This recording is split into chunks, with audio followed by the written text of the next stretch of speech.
சேவல் ஒண்ணு என்ன சொல்லி கூவுது கொக்கரிச்சி நிற்கும் போது என்ன பேரு கூறுது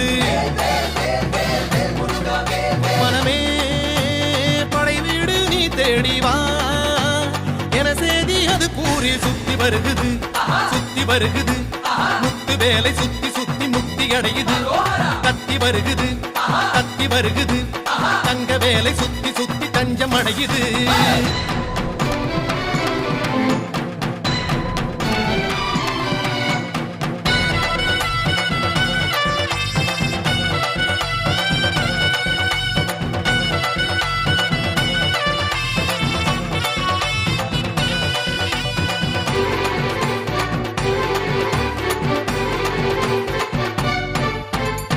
நீரு பூசிக்கொள்ளும் தெய்வானை மன்னவனை